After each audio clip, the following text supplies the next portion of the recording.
Yo, what is popping, guys? We are back in Pokemon Showdown for the conference finals, actually, for the ITL.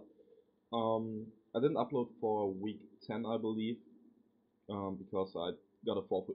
No, I decided to, with the guy I had to play on a tie, so, which didn't affect like the playoff seeding or anything. I was the first seed in my conference, so I got a first round bye, and now I'm like in the conference finals by default. And I'm gonna play my good buddy Trevor, aka Sheer Force. Definitely go check him out. Very cool dude, one of my closest friends in the community. Um, and yeah, he started 1-5 actually and finished 5-5 to make the playoffs. Then won in the divisional round um, versus the Rocky Mountain Marowaks. And now he's here. Paul and Krowitz are facing his Long Island Golducks. And like very solid season from him. Like he had a very bad start. He lost to me in week 4 or something in a very close but interesting game. And yeah, now he's here in the conference final, so congrats to him. Very solid season. He had a very threatening team because like my entire squad loses basically to Infernape besides my Talon Flame and my Alamomola, which can kind of check it. But Alamomola obviously is 2-hit KO'd by um, Adamant Life of Close Combat because I couldn't invest too much into its attacks, and it's OCOD by +2 modest grass knot, I believe. He's obviously gonna run Native or Timid or anything because I have a base 100 on my team, but you never know with him, like, so he could actually run that. He doesn't bring the real Nicholas, which is great for me, even though I like kind of over prepped for that, but he doesn't bring it, so don't have to worry about that. My team is actually Mega Sable. I can't mind. Very speedy, 116 EVs and speed just to make sure Reuniculus does not speed creep me and I can like outspeed it um, all the time. I'm actually running Keen Eye over Prankster because in certain matchups, for example, versus a Granbull lead or a Nidoking lead or even an Inferno lead, I kind of want to just recover up to gauge the damage he wants to do to me, and like I don't value the Prankster Will-O-Wisp or the Prankster Calm Mind too much because I have to Mega first turn anyway. So I really like the option of having like a slow recover to see like what kind of damage he does and what he can do to me. So that's the reasoning behind that. I bring Starbreaker Mew, very specially defensive, careful nature, knockoff taunt, Will-O-Wisp, and Softball, definitely designed to take on Gliscor, to take on Mesprit, if need be, to take on the Blastoise, and to take on his Reuniculus, which he obviously doesn't bring. Also solid check to Scissor, I guess, because you can always Will-O-Wisp it, but he didn't bring it, so that's fine. I bring Rocky Helmet Aloma Mola, mostly physically defensive, with a set that I build Scald, Wish Protect, and Miracle with a set that was designed to take on +6 for Uniculus because +6 Side Shot does 99.5% max, and I could just kill it with the Miracle. And +6 Shadow Ball, which would be his um, attack of choice, I guess, doesn't does not knock me out either. So that thing was designed to take on Reuniculus if it gets out of hand, gets to +6, but obviously it didn't bring it. So it is here to mainly check the Inferno because I can just like switch into it if it's a physical variant and get Rocky Helmet damage up on it. Fire off a Scout, which does like 45% to it. If it's Native or Jolly or something, and like just be able to whittle it down and basically switch in on it, which is basically the only mono on my team that can switch on it, unless I predict him going for close combat or anything, and go into my Sableye or my Talonflame, but that would be a ballsy play, I guess, that I'm not willing to make early in the game at least. I bring Volcaps to Death Talonflame because it sets up on a lot of stuff, depending on what he brings. It can Will-O-Wisp stuff, could set up on Infernape, on Scissor, on a physical Nidoking, which he likes to run over special most of the time. Could set up on Gliscor if he doesn't pack the Rockstar, but he probably does. Can potentially set up on Mesprit, but you never know what kind of coverage Mesprit packs. He probably will bring a more offensive Blastoise this time because last time we brought the defensive Blastoise, which I like easily could have set up because Scald is not a 2K on fully Spadef talent, which I actually am. So I expect like more of an offensive Blastoise, maybe AV, Modest or something, but like definitely not defensive. I bring Life of Mammoth with Stealth Rock, Knockoff, Ice Shard, and Earthquake. Um, there's a lot of chances to get kills, but could also be a sack in certain matchups because I don't value rocks as much in this matchup just because the team is not weak to it and it doesn't like give me guaranteed KOs that I actually need versus some stuff. And of course, I have to bring some heat in the playoffs, so I bring modest Specs Dragonite, some nice black and white OU heat with Hurricane, Draco Meteor, Dragon Pulse, and HP Flying. Reasoning behind that is I don't want to rely on Hurricane, and if he like switches in on an HP Flying, everything besides Gliscor and especially defensive blasters is 2 KO'd by HP Flying anyway.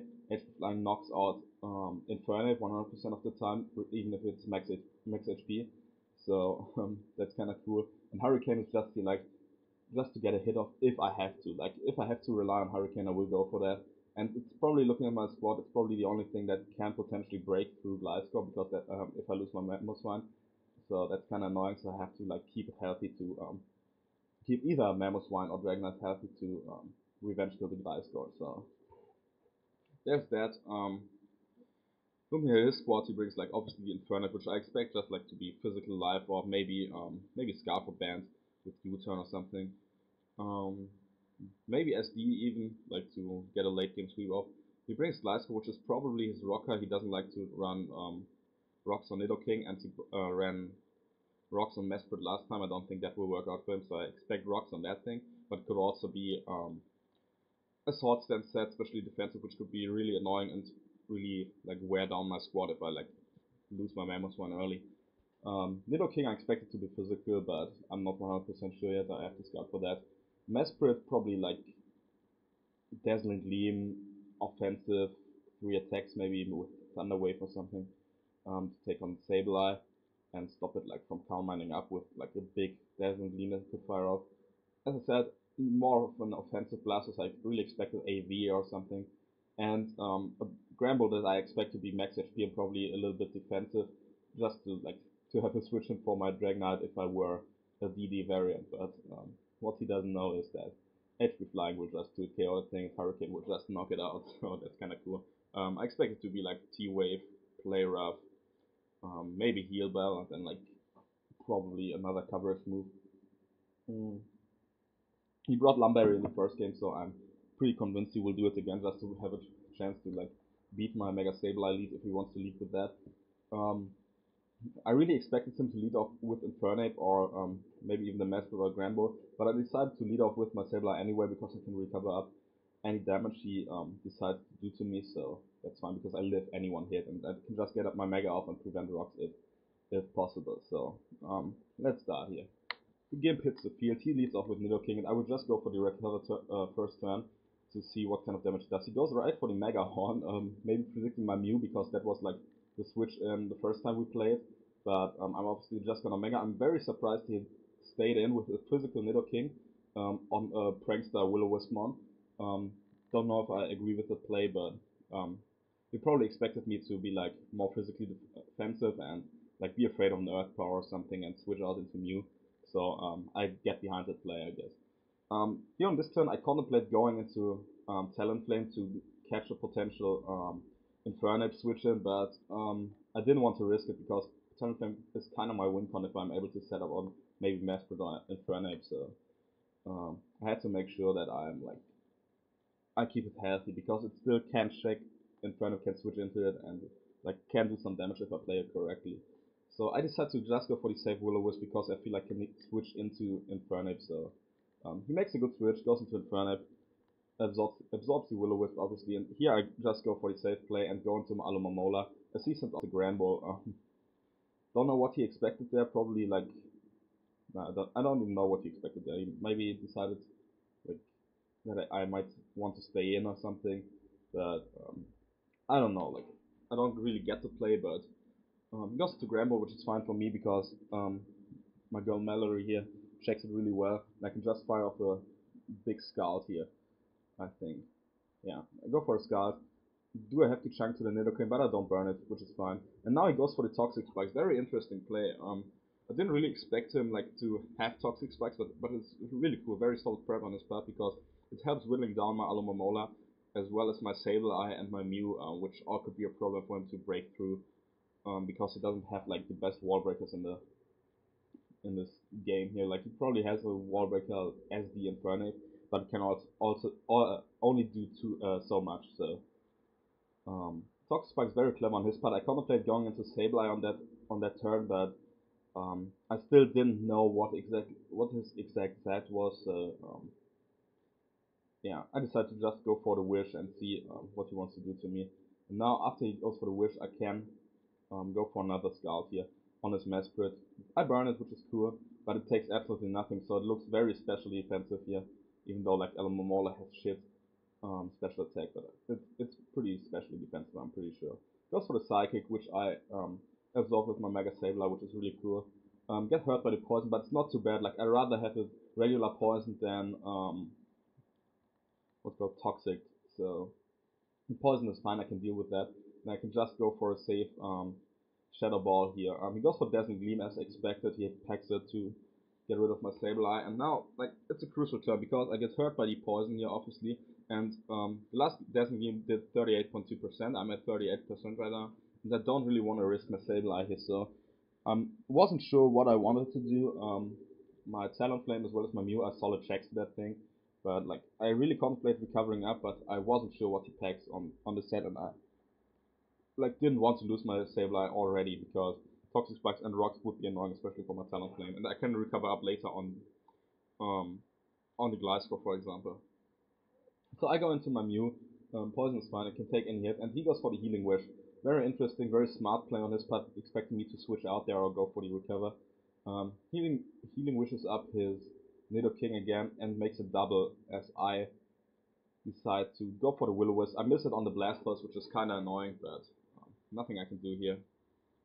Sense of his Blastoise, which again I said it was probably AV, but he surprises me here and is actually what's it called?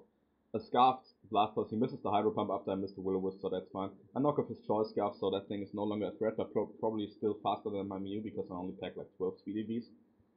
Because I need so much bulk to take on especially offensive Infernape and Nidoking, so I couldn't invest any speed at all, I guess.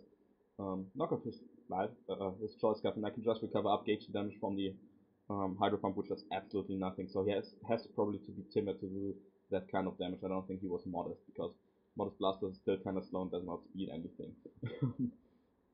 So yeah, I can recover up here and go for another Will-O-Wisp here.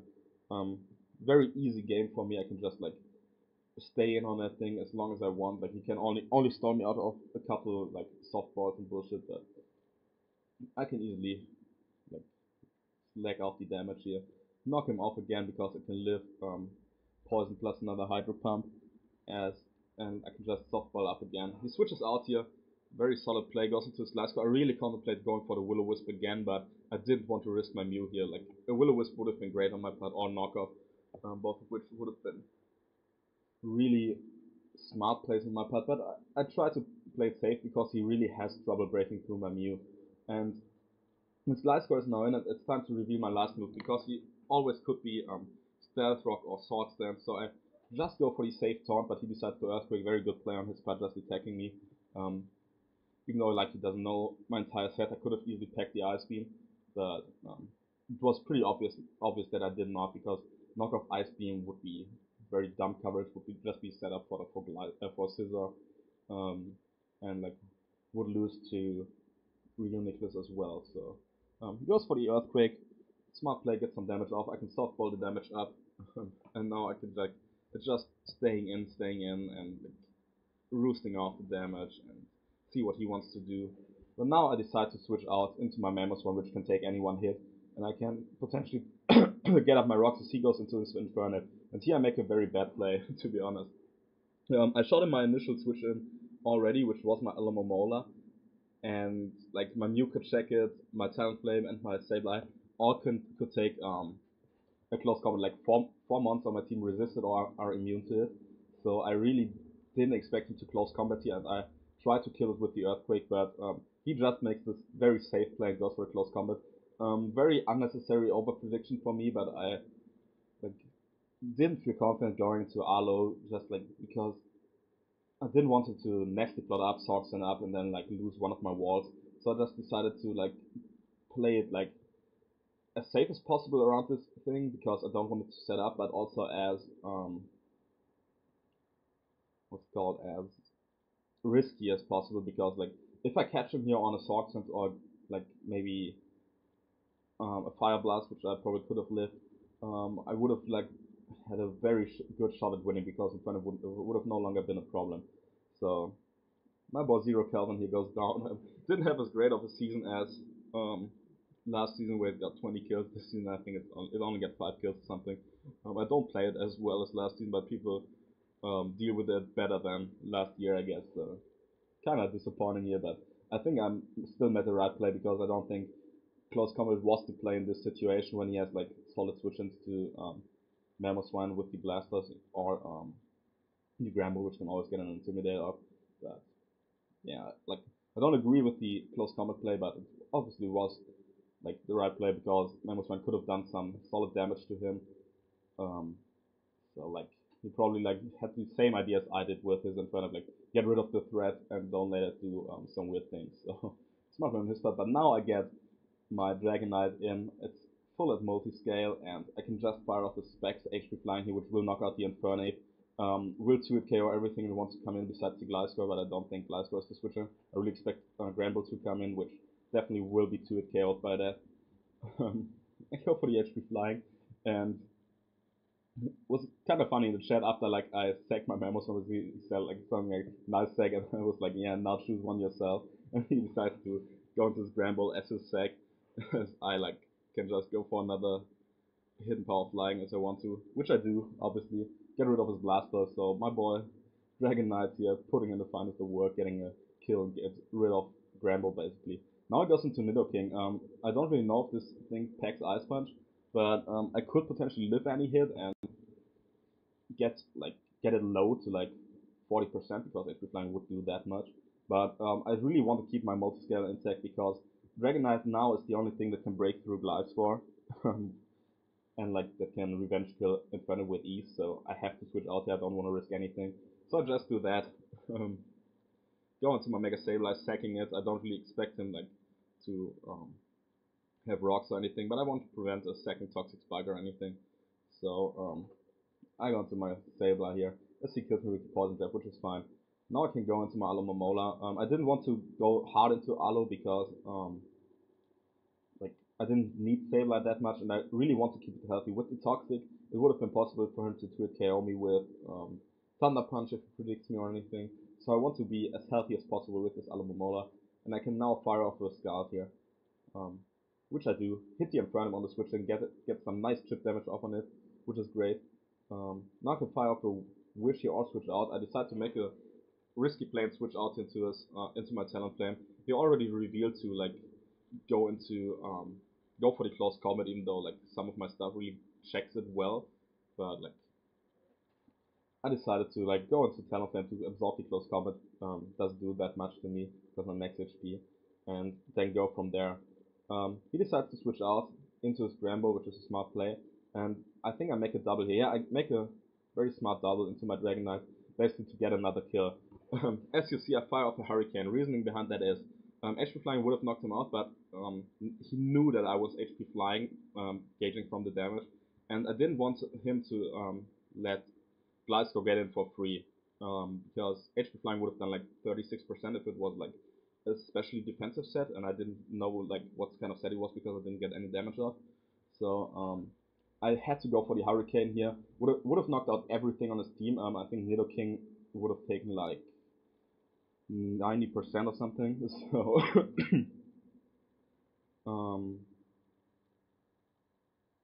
I like had to go for the Hurricane just to get rid of anything and not give Gliscor free switch in. But I miss, and he gets to T-Wave me, which isn't the worst thing in the world. My multi-scale is still intact, but now I can't stay in. I need my multi-scale to like be able to take a plus 2 rock slide, for example, for my Gliscor if it's what's it called, SD set. So I can't really stay in here. I have to switch out, go out into my Alomomola to get some chip damage off on it with the Rocky Helmet, and yeah, kind of sucks. But I have a free Wish here, or I could Roost up. I think or I can Scald. I mean, I decide to Scald here because I can still after the Scald and the poison damage, I can still take a close combat from Infernape. I don't know why he always goes into Infernape on my Scalds. really helped me whittle him down. But like he doesn't need any HP, but with the Rocky helmet, like he obviously needs the HP to beat my Alomomola. Right now, it's looking very slim for him to be able to beat it at all. Um, Gliscor could potentially beat it, but only if it's a specially defensive variant. Otherwise, I could be able to stall it out. But we'll see about that later. Now I have a free wish here, or I can just regen up with the switch out. He decides to close combat again. I didn't want to risk any rolls or something or any crit with my Alomomola because it still wards the Nidoking and the Granbull, as well as it can beat the Gliscor if I play it correctly. So I decided just to go um, into my Talonflame to take another close combat. Um, I roost off here, which was kind of dumb, because like the sack was kind of obvious on his part. I just like acrobatics here on the next turn to get rid of this thing. Um, don't abuse it as setup fodder because I'm at not as not at enough health, so I kind of have to switch out here. Have to attack here. Now he brings out his Gliscor. I will go hard into my Mew here just because I want to taunt this thing. I don't want it to do any shenanigans. He doesn't go for Stealth Rock, so I really expect him not to have rocks on that thing. Probably had rocks on the Mesprit, but obviously you can't be sure. I only saw 3 attacks, and I think he told me he had Psych up for Karma Mega Sableye, so probably didn't have rocks on Mesprit. Now I can just go for a free taunt again here. Um, I softball up first because I don't really expect him to have rocks, and SD because he would have gone for it on my Talonflame. But you still never know. I think I. What did I do here? Oh, I Will-O-Wisp here. Yeah, really expecting him to switch out because he can't beat me. I Will-O-Wisp here and catch the Nidoking. Very smart play on my part. Sorry, I don't remember every turn on this game. It was quite a long game. We're in turn 35 now. It's not even close to the end. So don't remember every single turn because we played like a couple days ago or 2 days ago, I think. And yeah, I didn't live record or anything, so I'm not quite sure about every turn. But I catch Nidoking on the Will-O-Wisp here, and this is basically over unless he gets to heal the Nidoking with his Granbull if he packs the heal bar. I think I switch out here into my Alo to hit him with the Rocky Helmet, but he decides to go into his Granbull as I switch out, so that shows me he has the heal bar. And I will go for a Scald here, hoping to knock him out before he can heal the... Oh no, I'll go for the Wish, which was a very dumb play. I should have gone for the Scald here to trying to kill it, but the Scald, as you see, would not even have killed it. He has the Lumberry, so he would have gotten off the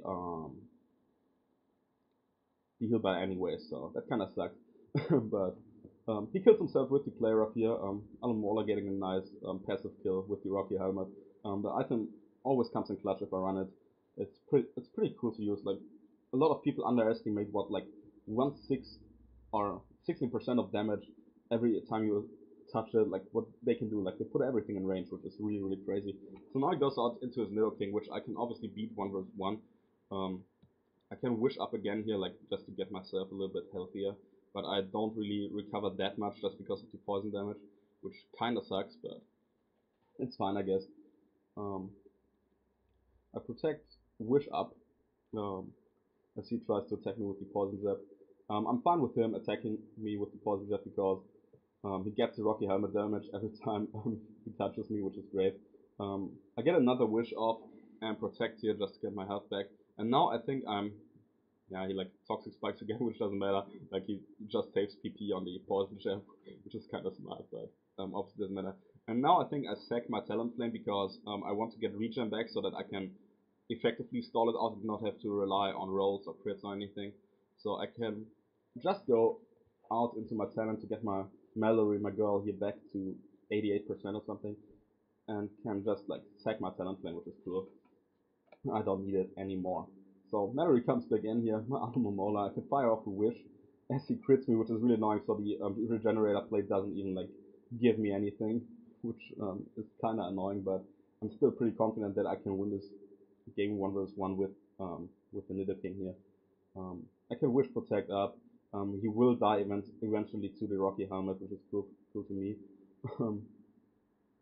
Get some nice damage off on him, and kill him with the Scald because I can regen up and wish up on the Gliscor. Glasgow's is only one left, just like it was in his conference in his division round finals, I think, where Glasgow like 5-0 all the months on the Rocky Mountain Marowak squad. Like it stayed in all the time. Rust, toxic stalled everything, and like he played it really well in the end game. I like totally forgot that um he healed that thing up. Like it would have been nice to burn it with a scout or anything, but obviously he got the safe switch and so he couldn't do it. Like totally forgot that he lost this toxic orb. Would have been nice to catch it earlier, but he will get his toxic orb again, and I will go hard out again into my Mew just because I can take an earthquake plus plus the toxic because of the leftovers, and I will go for the taunt here. I will go down to toxic, but I would want to taunt it because I cannot allow him to like protect Stormy, toxic Stormy, NCD up on me, and now I can go into my Dragonite, and he already revealed the Rock Slide. So if he doesn't para flinch me here, I 100% win the game. Otherwise, it would have come down to Alo versus Glasgow, which he probably would have won because Alo was at like 43% after regenerator, and I was poisoned and anything. So I have to like break through and hit the Draco Meteor to OHKO that thing or like to it KO it. Um, Goes for the Rock Slide, does not flinch me, I don't get parried, and I hit the Draco Meteor. He's not special defensive and can just knock it out with the Specs Draco here. So I win the game, very close game, closer than it needed to be. To be honest, 49 turns of um, very smart plays on some on both of our parts, but also some dumb plays on my part. To be honest, like I shouldn't have sacked Mammoth one at all, but it's whatever. I won the game, and I move on to the finals for the third time in a row. I actually won the last two seasons, so I'm going for the three-peat here, and I will play my good buddy Blue Victini, aka Sebastian, in the finals again. We played last year in the finals. He has like the best record in the league for 2 years in a row now, or two seasons in a row. He lost to me in the finals last year because like I got a little lucky on some turns, but I think I had the game won anyway. But it was a very close game, and he always preps really well. And we both think very much alike, so gonna be a very interesting game. He has a very bulky, annoying squad, but we will see about the finals game when we get to it. We'll burn the bridge when we get to it, as you might want to say. So yeah, that was the game. Shout out to Trevor, very solid game on his part. Really liked his prep. He always seems to prep really well versus me, which he doesn't always do in this league, especially because he doesn't like put as much time into it. But he had a very solid season, made it to a conference finals, which no one really expected. I think he beat some very solid players to even have a chance at the playoffs. So shout out to him. Dragonite coming through here, which I really like, but the game should have been over earlier. Had I hit the Hurricane, I wouldn't have gone parrot, and I could have like gone into Dragonite whenever something died, or whenever I sacked something and gotten a kill with the Draco Meteor because Bramble would have been down. I could have just spammed Dragon Pulse or Draco Meteor. So, but it's fine. I still managed to win. So it was like a 2-0 win for me, closer than it had to be, but definitely very good battle. I think. No, well, with 28 minutes in, so very long video again, but like 49 turns with like some of my thought process explained. That happens, I guess. So yeah, that's it for today. It's basically the end of hours for me. I will do my like what's it called my let's talk about like league play viability of the Sun and Moon months next week, I guess. We'll go on with that. Probably we'll have like 4 or 5 episodes until I have covered all months. I don't know about it, but like there are a couple new months that I have to cover, so we'll see about that. And we will be back next week or in 2 weeks with the finals of ITL season 4 to officially end RS for me. Generation 6. I want to win my 7th league title in RS in Gen 6 and want to three-peat in my league, which like I really take a lot of pride in this league because it's my own league. I started it over like I think almost 2 years ago. It was really fun, and I obviously want to win this again and beat my buddy Sebastian to for the second time in a row in the finals, which would be very funny because he just like me hates to lose. So that's gonna be a fun one. So be hyped for that. Leave a like and a comment if you enjoyed, and catch you next week.